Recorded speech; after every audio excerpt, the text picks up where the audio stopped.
Good day students. Today we will learn about HTML. HTML stands for Hypertext Markup Language. It is a language which is used to make web pages which are to be displayed on the internet. HTML documents are made up of text content and special codes known as tags that tell the web browser how to display the content. It also provides the means to link the web pages. HTML was developed by Tim Berners-Lee in early 1990s.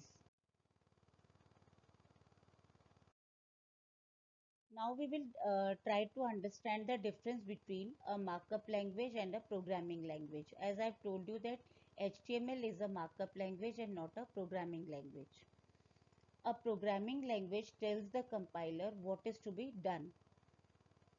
Like C, C++, Basic, Visual Basic, all these are programming language that gives commands or instructions to the compiler what is to be done.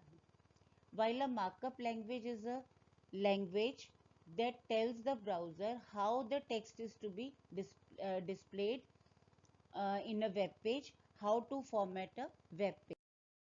Now we will learn about HTML5. HTML5 is the new standard for HTML. It is an improvement of previous versions by including new tags for defining common types of page content, better support for audio and video, and drawing capability. So it provides us some additional features which were not there in earlier versions of HTML, like it provides us the drawing capability. We can draw in the web pages, and it provides better support for inserting audios and discussing features of HTML. First of all, HTML is not a case sensitive language. Case sensitive means it do not differentiate between lowercase and uppercase. Lowercase means small letters and uppercase means capital letters. So we can write the tags in any case, that is lowercase or uppercase, that is capital letters or small letters. In the language of computers, we call capital letters as uppercase and lowercase are lowercase. Now we will discuss about elements of HTML. Different elements of HTML are HTML tags, their attributes, and the text that is displayed in the web pages. First of all, we'll try to understand what are HTML tags. HTML consists of text with special instructions known as tags. Tags are the keywords of HTML language which have a specific meaning in this language. Each tag giving a specific instruction. Now we will discuss about semantic tags. HTML includes various semantic tags that enables us to describe the different parts of our web page. Like in this diagram, we can see an example of HTML document. On the top, we can see the header. On the bottom, we can see the footer, and we can see various sections in the web page. In the different sections, we can use different semantic tags to make this kind of sections in the in one. First of all, doc type tag. The doc type declaration at the beginning of our web page specifies that the document is written in HTML5. In HTML5, the doc type declaration is required.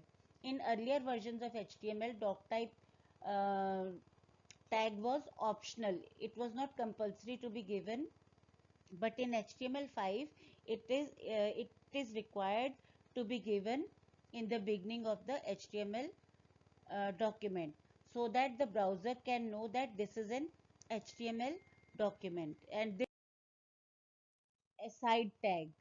The aside tag uh, is useful for defining uh, quotes, glossary terms, or set of links related to an article.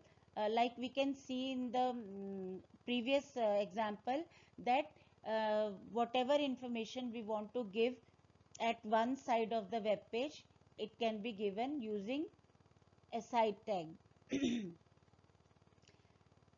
Then we have canvas tag. The canvas tag enables us to define a blank drawing area on our web page on which we can create shapes.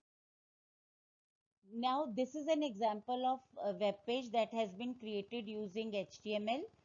Uh, in this, we can see this is the header part of the web page. This is the navigation area where we can, this can be created using navigation tag. Then these are different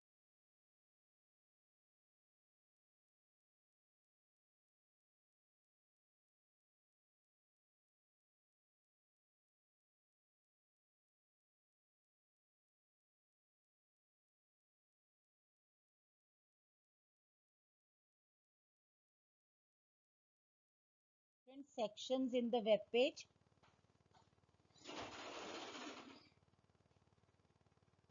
These are different sections in the web page. So that was an example of a web page. Now we will learn how to create a web page. For creating a web page, we will have to use a text editor like Notepad. In that, we can type our HTML document. We can type the coding of our HTML document, and after writing the code of the HTML document, this is an example of structure of all. In this document, only structural tags have to save it.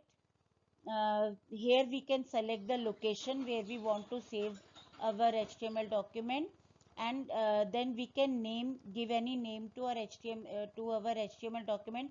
Like in this example, we have given my web page. And the extension that is required to be given is .htm or .html. We must save our HTML document with .htm or .html extension, and then we will click on save, and our HTML document will be saved. And like here we have selected the destination as desktop. So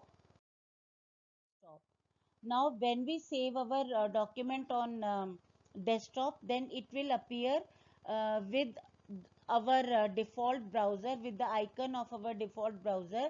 Like in this case, our default browser is Google Chrome. So our web page is uh, displayed on the desktop with the icon of our default browser, that is Google Chrome.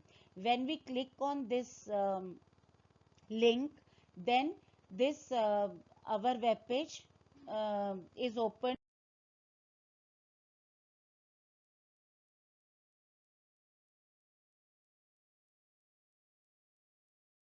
is displayed in the web browser, and it will show how our web page will appear. So these are few HTML tags which we are going to discuss in our next PPT. I hope all of you have understood everything. Good day, students. All the best.